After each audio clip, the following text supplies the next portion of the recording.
لیکن حضور جب باہر تشریف لائے تو عثمان بن طلحہ کو چابی دی، فرمائی یہ تمہارے ہی پاس رہے گی، اور وہ چابی آج بھی اسی خاندان کے پاس ہے۔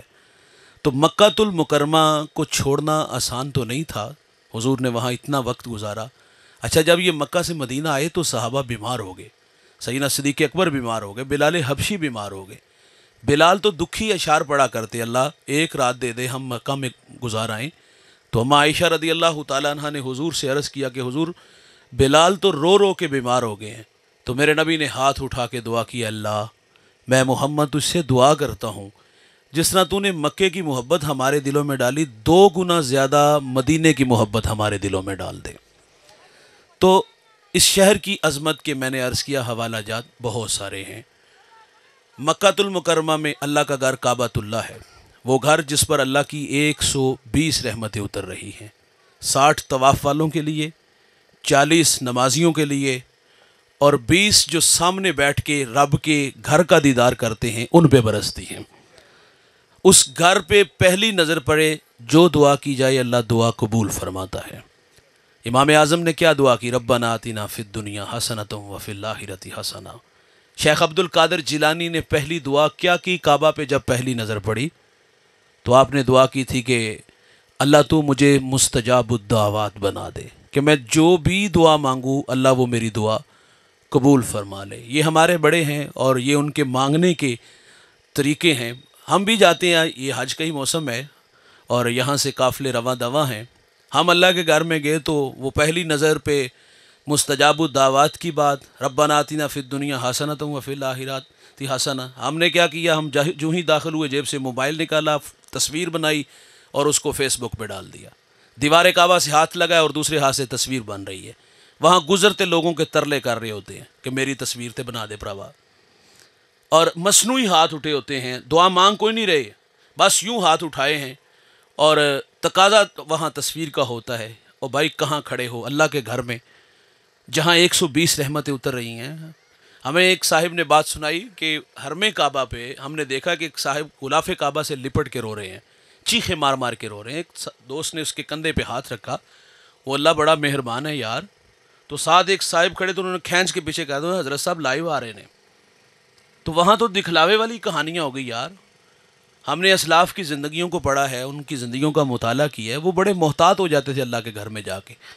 ملتزم سے ایک شخص لپٹا تھا، چہرے پہ نقاب اوڑا ہے، اور نقاب اوڑھ کے کیا کہتے ہیں؟ اللہ تیرا مجرم تیری دہلیز پہ حاضر ہے، اللہ درختوں کے اتنے پتے نہیں جتنے میرے گناہ ہیں، اللہ ریت کے اتنے ذرے نہیں اللہ جتنے میرے گناہ ہیں، میں آ گیا ہوں تیری دہلیز پہ، یہاں سے سائل کبھی خالی نہیں جاتے، اللہ معاف کر دے، اللہ معاف کر دے۔ جو لوگ طواف کر رہے ہیں نا، قدم رکنے لگے، کلیجے پھٹنے لگے، کسی نے کہا او صاحب تیری آواز سے ہمارے کلیجے نہ پھٹ جائیں، اور پھر کہا مالک اگر ہمارا تیری بارگاہ میں آنا قبول ہے تو ہم سفارش کرتے اللہ اس کو معاف کر دے۔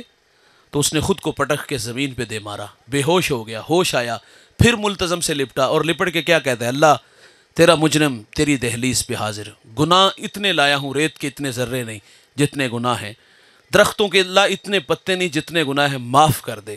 کسی نے کہا جوان ذرا اپنے چہرے سے نقاب تو ہٹا۔ جب اس جوان نے چہرے سے نقاب ہٹایا تو لوگوں کی چیخیں فضا میں بلند ہو گئی۔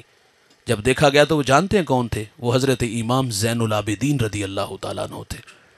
ہمارے بڑے تو اللہ کے گھر میں تڑپتے پائے گئے یار۔ عبداللہ ابن مبارک بہت بڑے محدث، بہت بڑے فقیہ ہیں، لبئی کہا وہیں گر گئے۔ لوگوں نے آب زمزم چھڑکا، ہوش آیا، سوال کیا حضرت یہ طبیعت میں طوفان کہاں سے آیا کہ آپ کے ہوش اڑا کے لے گیا؟ آپ فرماتے جب میں نے لبئی کہا تو مجھے ڈر لگا کہ کہیں لا لبئی کی آواز نہ آ جائے۔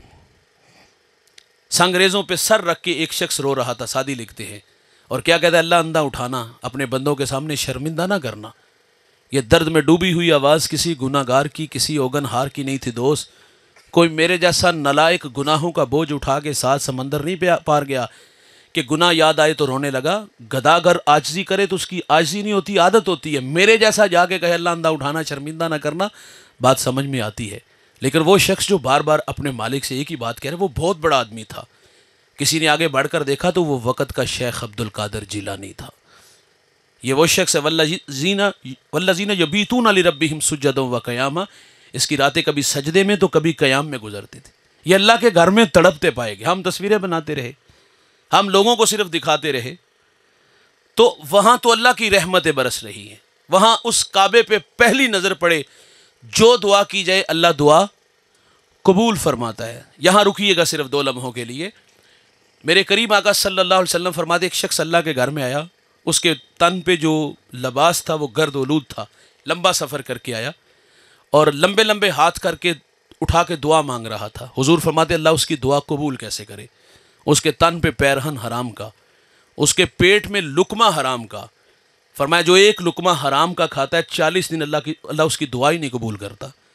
سود کا دھندا کرنے والا، یتیموں کا مال کھانے والا، رشوت خور، ایک کیا 50 حج بھی کر لے تو قبول ہے، اس کی دعائیں بھی قبول نہیں ہوں گی۔ رزق پاک نہیں ہوگا تو دعائیں بھی قبول نہیں ہوں گی۔ میرے نبی فرماتے ایک شخص نے 10 درہم میں لباس خریدا، 9 حلال کے ایک ساتھ حرام کا شامل کیا، فرمایا وہ لباس پہن کے اس نے نماز پڑھی، اللہ اس کی نماز بھی قبول نہیں فرمائے گا۔ یار من دودھ اکٹھا کرو، ایک پیشاب کا قطرہ اس میں ڈال دو تو کیا ہوگا؟ وہ سارا دودھ ناپاک ہو جائے گا۔ یار محنت کر کے پیسہ کمایا، ساتھ حرام کی آمیزش کر لی۔ اللہ سے برکت والا رزق مانگ لو، جو مقدر کا ملنا تو وہی ہے، تو حرام کو ساتھ کیوں شامل کیا؟ نہج البلاغہ کا حوالہ ہے، مولا کائنات رضی اللہ تعالیٰ عنہ سفر میں تھے تو راستے میں ایک بدو ملا، فرمایا یہ اونٹ کی نکیل پکڑو، میں ابھی آیا۔ واپس آئے تو وہ چوری کر کے بھاگ گیا۔ حضرت علی اونٹ کو ہانک کر کے بازار لے آئے، جس دکان پہ آئے وہیں وہ نکیل بیچ گیا تھا۔ حضرت علی نے اس دکاندار سے پوچھا یہ نکیل کتنے کی ہے؟ کہتا ہے 2 درہم کی۔ آسمان کی طرف منہ کیا اور کہا مالک گواہ رہنا، جب میں نے بدو کو اونٹ دیا تھا تو میں نے نیت کی تھی اس کو واپس آ کے 2 درہم دوں گا، اس نے صبر نہیں کیا، حلال کو چھوڑ کر حرام کو اختیار کر لیا۔ بھائی ملتا مقدر کا ہے، الٹی چھلانگیں بھی لگاؤ گے تو مقدر سے زیادہ نہیں ملے گا۔ اگر حرام کماؤ گے، حرام کھلاؤ گے اور اللہ دعائیں بھی قبول نہیں فرمائے گا۔ آپ صحابہ کی زندگیوں کا مطالعہ کرو اور وہ کس قدر محتاط تھے۔ حضرت سعد نے حضور سے عرض کیا نا حضور مجھے دعا دیں کہ میں مستجاب الدعوات بن جاؤں، کہ اللہ میری ہر دعا قبول فرما لے۔ تو میرے نبی نے فرمایا تھا سعد اپنا رزق پاک رکھنا، اللہ تجھے مستجاب الدعوات بنا دے گا۔ رزق پاک ہوگا تو دعائیں قبول ہوں گی۔ حضرت ابو دردہ نماز فجر پڑھتے ہیں، فوراً گھر چلے جاتے ہیں۔ صحابہ نے حضور سے شکایت کی کہ حضور یہ نماز کے فوراً بعد چلے جاتے ہیں۔ صحابہ کی عادت یہ تھی کہ نماز پڑھ کے وہیں بیٹھ کے وظائف میں مشغول ہو جاتے، تو فرماتے اب آئیں تو میری ملاقات اس سے کروانا۔ ابو دردہ آئے تو حضور فرماتے کاہے کی جلدی ہوتی ہے؟ عرض کی حضور جب صبح کے وقت مدینہ میں ٹھنڈی ہوائیں چلتی ہیں نا تو میری ہمسائیگی میں جو میرا ہمسایہ اس کے گھر میں کھجور کا درخت ہے، جب ٹھنڈی ہوا کے جھونکے چلتے تو کچھ کھجوریں ٹوٹ کے میرے گھر میں گرتی ہیں، میں جلدی اس لیے چلا جاتا ہوں کہ کہیں بے خبری میں میرے بچے وہ کھجوریں اٹھا کے کھا نہ لیں، اور میں جلدی جلدی جا کے اسے اٹھا کے اس کے گھر میں پھینک دیتا ہوں۔ یہ صحابہ کی احتیاط ہے۔ ہم تو کہتے ہیں کہ آنا چاہیے، حلال حرام جائز ناجائز کی تمیز کیے بغیر۔ رزق پاک نہیں ہوگا تو دعائیں قبول نہیں ہوگی۔ اگر رزق پاک ہوگا تو میرے نبی فرماتے ہیں تمہاری دعائیں اللہ قبول فرمائے گا۔ میاں شیر محمد شرک پوری ایک بہت بڑا نام، آپ نماز فجر پڑھتے ہیں، جو نمازی تھے انہوں نے کہا حضرت سے آج باران رحمت کی دعا کی درخواست کرنی ہے۔ جب نماز سے فارغ ہوئے تو حضرت کی عادت تھی کہ آپ فوراً وضو خانے کی چھت پہ بیٹھ کے وظیفے میں مشغول ہو جاتے، تو آپ جلدی سے وہاں بیٹھ گئے اور جو مرید تھے، جو نمازی تھے، ایسے زاویے میں کھڑے ہو گئے جہاں سے حضرت آسانی سے دکھائی دینے لگے۔ تو آپ وظیفے میں مشغول ہیں، نظر اٹھاتے ہیں اور دزدیدہ نگاہوں سے اپنے نمازیوں کو دیکھتے ہیں، اور وہ زبان سے تو نہیں کہتے کہ حضرت دعا کر دیں، بلکہ ہاتھ کے اشارے سے کہتے کہ حضرت دعا کر دیں۔ یہ عمل کافی دیر اسی طرح رہا۔ آپ نظر اٹھاتے ہیں، دزدیدہ نگاہوں سے دیکھتے ہیں اور ان کے لیے، اور سنیے گا ایک منٹ اس کو ٹھیک۔ تو میں بات میاں شیر محمد کی عرض کر رہا تھا کہ آپ وضو خانے کی چھت پہ بیٹھ کے وظیفے میں مشغول ہوئے تو نمازی سامنے کھڑے ہو گئے اور بار بار ان سے دعا کی درخواست کرنے لگے کہ اللہ سے دعا کریں کہ اللہ باران رحمت کا نزول فرمائے۔ 2-4 دفعہ آپ نے دزدیدہ نگاہوں سے دیکھا، وظیفے میں مشغول ہوئے، پھر نظر اٹھائی اور آسمان کی طرف دیکھا، مسکرائے اور اپنے پنجابی لہجے میں کہتے ربا ہن پاوی دینا۔ بس اتنا کہنا تھا کہ چھم چھم می برسنا شروع ہو گیا۔ رزق پاک ہو تو دعائیں مستجاب ہوتی ہیں۔ شہر مکہ کی عظمت کے حوالہ جات کا تذکرہ ہے۔ یہ بڑا حوالہ ہے کہ وہاں اللہ کا گھر کعبہ ہے، جس پہ اللہ کی 120 رحمتیں اترتی ہیں، 60 طواف والوں کے لیے، 40 نمازیوں کے لیے اور 20 اس کی زیارت کرنے والوں کے لیے۔ ایک عظمت کا حوالہ مکہ المکرمہ کا، وہاں حجر اسود ہے، جنت سے آیا ہوا پتھر۔ جب یہ جنت سے آیا تھا تو اس کا رنگ سفید تھا، اور پھر اولاد آدم کے گناہوں نے اس کو سیاہ کر دیا۔ اہل بصیرت کے لیے یہاں بڑی عبرت ہے، اور بھائی گناہ پتھر کو سیاہ کر دیتے ہیں، اور یہ دل اگر یہاں گناہ پہ گناہ ہو تو یہ سیاہ ہو جاتا ہے، دل کا آئینہ دھندلا ہو جاتا ہے۔ تو یہ جنت سے آیا ہوا پتھر ہے، اور قیامت کے دن میرے نبی فرماتے ہیں اس کو لایا جائے گا، اس کو 2 آنکھیں دی جائیں گی جس سے دیکھے گا، زبان بھی دی جائے گی جس سے کلام کرے گا۔ جس نے بھی اس کو عقیدت سے چوما ہوگا نا، قیامت کے دن اس کے ایمان کی گواہی دے گا۔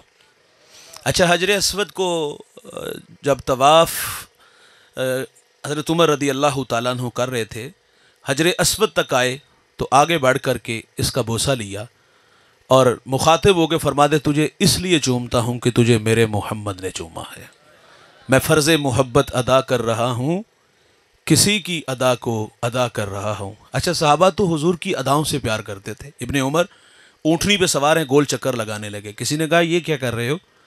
تو آپ فرماتے مجھے بھی نہیں پتا، کہا کوئی وجہ تو ہوتی، کہا میں نے حضور کو یہاں دیکھا تھا اور حضور اونٹنی پہ سوار تھے، گول چکر لگا رہے تھے، حضور یاد آئے تو میں نے حضور کی ادا کو ادا کر لیا۔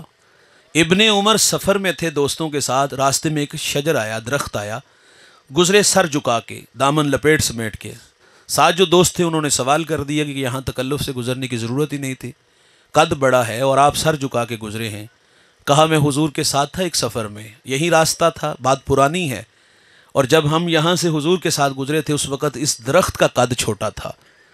کہا حضور سر جھکا کے گزرے تھے، احتیاط سے گزرے تھے۔ کہا جتنا مرضی بڑا ہو گیا ہے، میرے محبوب گزرے سر جھکا کے، میں تو حضور کی ادا کو ادا کر رہا ہوں، میں فرض محبت ادا کر رہا ہوں، کسی کی ادا کو ادا کر رہا ہوں۔ حجر اسود یہ جنت سے آیا وہ پتھر سفید رنگ کا تھا، اولاد آدم کے گناہوں نے اس کو سیاہ کر دیا۔ حضرت عمر نے اس کو چومتے ہوئے کیا فرمایا کہ تجھے اس لیے چومتا ہوں کہ تجھے میرے محمد نے چوما ہے۔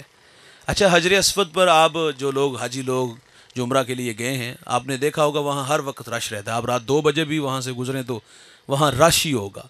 جسے موقع ملتا ہے نا بھائی، وہ صرف 2 لمحوں کے لیے رکتا ہے، ایسا نہیں ہوتا کہ وہ ایک جگہ سے چوم کے آگے بڑھتا ہے، بلکہ وہ 2 سیکنڈ میں دائیں بائیں اوپر نیچے سے درمیان سے اس پتھر کو چوم لیتا ہے۔ اور بھائی ایک دفعہ چوما آگے بڑھو، وہ سارے پتھر کو کیوں چومتا ہے؟ وہ دراصل محمد عربی کے لبوں کو تلاش کرتا ہے، شاید کہ میرے حضور نے یہاں لب لگائے ہوں، شاید کہ حضور نے یہاں لب لگائے ہوں، شاید کہ یہاں لب لگائے ہوں۔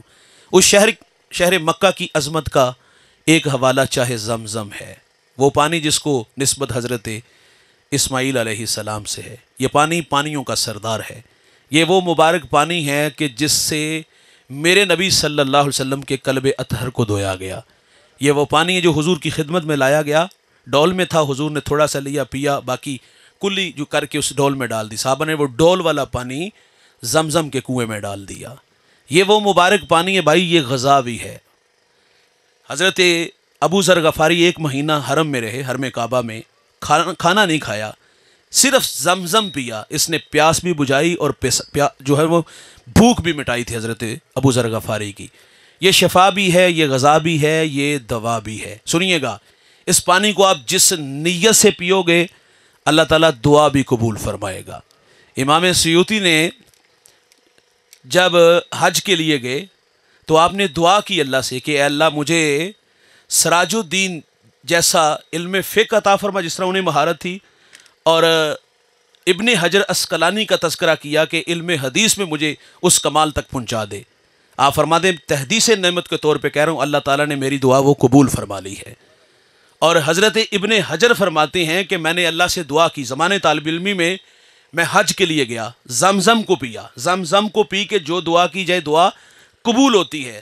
ابن حجر فرماتے ہیں میں نے دعا کی کہ اللہ امام ذہبی جیسا مجھے حافظہ عطا فرما دے۔ فرماتے 20 سال بعد دوبارہ حج کے لیے گیا تو وہ جو دعا میں نے 20 سال پہلے زمانے طالب علمی میں کی تھی کہ اللہ مجھے امام ذہبی جیسا حافظہ عطا فرما، تو آپ فرماتے ہیں کہ اللہ کا شکر ہے کہ اللہ نے اس پانی کو پی کر کے جو دعا کی تھی اللہ نے مجھے ذہبی سے زیادہ بڑا جو ہے نا وہ حافظہ عطا فرما دیا. جس نیت سے دعا کی جائے تو دعا قبول ہوتی ہے. ایک بہت بڑے محدث حج کے لیے آئے, لوگ لائن میں کھڑے ہو کر حضرت سے مصافحہ کر رہے تھے, تو ایک صاحب آگے بڑھے, انہوں نے کہا مولانا ایک مسئلہ پوچھنا ہے. کہا پوچھو. کہا سنا ہے کہ زمزم کو جس نیت سے پیا جائے اللہ دعا قبول کرتا ہے. تو آپ نے فرمایا بالکل ایسے اللہ دعا قبول کرتا ہے. کہا میں ابھی دعا مانگ کے آیا ہوں. کیا مانگی ہے؟ کہا میں نے دعا مانگی کہ میں نے آپ سے اللہ کے رسول صلی اللہ علیہ وسلم کی 100 احادیث سننی ہے. لوگوں سے معذرت کی, اسے بٹھا لیا اور حضور کے فرامین سنانے شروع کر دیے. اچھا ہم دیکھیں یہاں کہ ہمارے اسلاف جو تھے اللہ کے گھر میں جاتے ہیں, زمزم پیتے ہیں, اور زمزم پی کے دعا کیا مانگتے ہیں؟ کیا اللہ مجھے امام ذہبی جیسا حافظہ عطا فرما دے. کوئی علم حدیث مانگتا ہے, کوئی علم فقہ میں مہارت مانگتا ہے, کوئی کہتا ہے اللہ میں نے ان سے اللہ کے رسول کی 100 احادیث سننی ہے. ہم بھی حج عمرہ کے لیے جاتے ہیں, ہم بھی زمزم پیتے, علماء سے سنا ہوتا ہے کہ جو دعا کی جائے دعا قبول ہوتی ہے. ہماری ترجیحات کیا ہیں؟ ہم کیا دعائیں مانگتے ہیں؟ ہم وہاں علم مانگتے ہیں, ہم عمل مانگتے ہیں. کیا ہم وہاں یہ دعائیں مانگتے ہیں کہ یا اللہ مجھے جو ہے وہ دین کی راہوں کا راہی بنا دے؟ کیا ہم یہ دعا مانگتے ہیں کہ اللہ مجھے انسانیت کے لیے کچھ کام کرنے کی توفیق دے؟ یہ دعا مانگتے اللہ اتنا عطا کیا ہے, اللہ ہمیں بھی آگے بانٹنے والا بنا دے. معذرت سے کہوں گا لوگ وہاں زمزم پی کے دعائیں کیا مانگتے ہیں؟ یا اللہ چھوٹی گڈی وڈی گڈی دے دے, اللہ چھوٹا کاڑے وڈا سارا کر دے. اور رزق تو اللہ نے دینا ہے بھائی, وہ کتوں کو بھی دیتا ہے, وہ پتھروں میں کیڑوں کو بھی رزق دیتا ہے. لیکن ہمیں دعا تو مانگنی چاہیے وہ جو ہمارے اسلاف نے مانگی. علم مانگو, عمل مانگو, لوگوں اللہ سے یہ دعا مانگو کہ اللہ مجھے خیر بانٹنے والا بنا دے, مجھے دکھی انسانیت کے لیے کام کرنے والا بنا دے. دعائیں تو یہ مانگنی تھی. تو خیر زمزم کو جس نیت سے پیو دعائیں بھی قبول ہوتی ہیں. اس شہر مکہ کی عظمت کا ایک حوالہ, وہاں مقام ابراہیم ہے. یہ پتھر جنت سے آیا ہے, اور یہ جنت سے آیا تو روشن تھا. حضور فرماتے ہیں کہ اس کی روشنی کو مٹا دیا گیا. اگر یہ روشن رہتا تو مشرق و مغرب کو یہ روشن کر دیتا. یہ وہ پتھر ہے جس کی چھاتی پہ کھڑے ہو کر حضرت ابراہیم علیہ السلام نے میرے نبی کا میلاد پڑھا تھا. ربنا وابعث فیہم رسولا, دیکھ اللہ تیرا بابرکت گھر تعمیر ہو گیا, اب تو اس پیارے رسول کو بھیج دے. اس شہری مکہ کی عظمت کا ایک حوالہ وہاں صفا مروہ ہے. یہ 2 پہاڑیاں جس پر اللہ کی بندی حضرت حاجرہ رضی اللہ تعالی عنہا دوڑی تھی. حضرت ابراہیم علیہ السلام جب اپنی جوان سالہ بیوی اور اپنے بیٹے اسماعیل کو لے کے جہاں آج اللہ کا گھر کعبہ ہے یہاں لے کے آئے اور واپس پلٹنے لگے, تو جوان سالہ بیوی نے پلو تھام لیا اور کہا کہ ہمیں یہاں وحشت اور تنہائی میں آپ کس کے سہارے چھوڑ کے جا رہے ہیں؟ تو ابراہیم علیہ السلام خاموش ہو گئے. تو حضرت حاجرہ نے پھر عرض کیا کہ آپ ہمیں یہاں کس کے سہارے چھوڑ کے جا رہے ہیں؟ آپ خاموش رہے. تیسری بار پھر کہا کہ حضرت ہمیں یہاں کس کے سہارے چھوڑ کے جا رہے ہیں؟ ابراہیم علیہ السلام خاموش رہے. پھر خود ہی عرض کرتی کیا یہ میرے اللہ کا حکم ہے؟ کہا ہاں حاجرہ یہ اللہ کا حکم ہے. کہا آپ جائیں, وہ اللہ ہمیں ضائع نہیں ہونے دے گا. پھر اللہ کی بندی نے دن کی تنہائیاں اور رات کی وحشتیں وہاں کاٹی. اور حفیظ جلندری اس وادی کا نقشہ بیان کرتا ہے, وہ وادی تھی جہاں وحشت بھی قدم رکھتی تھی ڈر ڈر کے, جہاں پھرتے تھے آوارہ تھپیڑے بادے سر سر کے, جہاں نہ گھاس اگتی تھی جہاں نہ پھول کھلتے تھے, مگر وہ سرزمین تھی کہ آسماں بھی جھک کے ملتے تھے. حضرت حاجرہ رضی اللہ تعالی عنہا نے وہاں وقت گزارا. پھر حضرت اسماعیل علیہ السلام بھوک کی وجہ سے تڑپے, تو ممتا تڑپتی ہے اور ان 2 پہاڑیوں پہ جس کی تقریباً وہ بنتے 3.5 کلومیٹر. اللہ کی بندی نے 7 چکر لگائے, کبھی صفا پہ, کبھی مروہ پہ, کبھی مروہ پہ تو کبھی صفا پہ. یہ 7 چکر لگے اور ادھر اسماعیل تو ٹھنڈے پانی کا چشمہ جاری ہو گیا. اللہ کو اپنی بندی کی یہ ادا اتنی پسند آئی, قیامت کے دن تک اس کو عبادت کا درجہ دیا گیا. پھر ان راہوں پہ نبی بھی دوڑے, ولی بھی دوڑے, غوث بھی دوڑے, قطب بھی دوڑے, ابدال بھی دوڑے. یہاں دوڑنا عبادت ہے. حاجی کا حج اتنی دیر تک قبول نہیں ہوگا جتنی دیر تک ان راہوں پہ دوڑے گا نہیں جن راہوں پہ حضرت حاجرہ رضی اللہ تعالی عنہا دوڑی. یہ عظمت کا بہت بڑا حوالہ, شہر مکہ کی عظمت کا ایک حوالہ وہاں میدان عرفات ہے, مزدلفہ ہے, منا ہے. قدم قدم پہ وہاں چپے چپے پہ نبیوں نے قدم جمائے ہیں. تو جب شہر مکہ کی قسم ارشاد فرمائی تو یہ خیال آیا شاید کہ اللہ نے اس شہر کی قسم اس لیے ارشاد فرمائی کہ یہاں کعبۃ اللہ ہے, شاید کہ اس لیے قسم ارشاد فرمائی کہ یہاں حجر اسود ہے, شاید کہ اس شہر کی قسم اس لیے ارشاد فرمائی کہ یہاں مقام ابراہیم ہے, یہاں چاہے زمزم ہے, یہاں جو ہے وہ صفا مروہ ہے, یہاں عرفات ہے, مزدلفہ ہے, منا ہے. شاید کہ اس لیے قسم ارشاد فرمائی.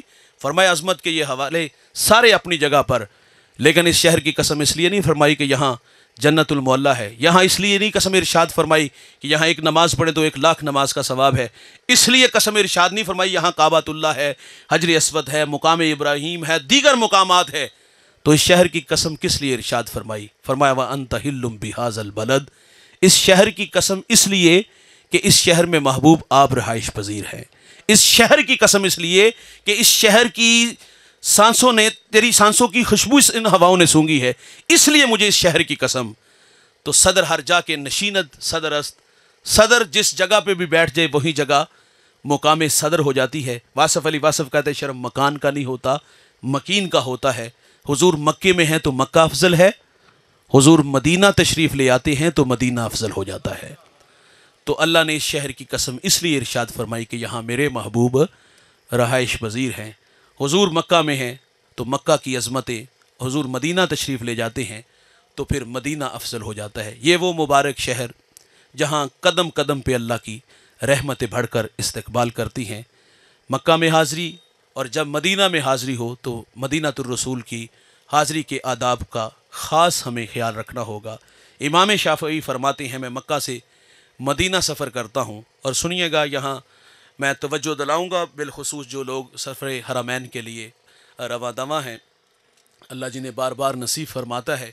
امام شافعی فرماتے ہیں میں نے مکہ سے مدینہ کا سفر کیا اور 16 دنوں میں کیا۔ آج تو راستے آسان ہو گئے، حرم سے حرم کا فاصلہ 470 کلومیٹر ہے، اور حرم سے حرم تک اپنی سواری پہ جائیں تو 3.5-4 گھنٹے میں بندہ مدینہ شریف پہنچ جاتا ہے۔ لیکن پہلے راستے مشکل تھے، دشوار تھے، تو آپ فرماتے ہیں میں نے 16 دن میں سفر کیا، اور آپ فرماتے ہیں میں نے 16 دنوں میں 16 مرتبہ قرآن مجید کی تلاوت کی۔